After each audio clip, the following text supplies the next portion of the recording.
একজন বৃদ্ধা প্রতিদিন নবীজির পথে কাঁটা ফেলতেন। একদিন তিনি কাঁটা না ফেললে নবীজি খোঁজ নিতে তার বাড়িতে যান।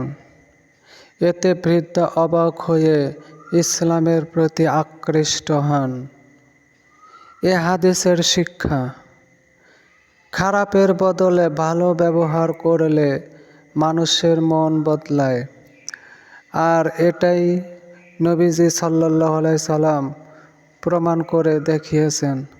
তাই আমরা তার উম্মত হিসেবে আমাদের উচিত মানুষের ভুলের জন্য তার প্রতি রাগ না করে বরং তাকে সুন্দর ভাষায় সুন্দরভাবে বোঝানো। তাহলেই একজন মানুষ সঠিক বুঝ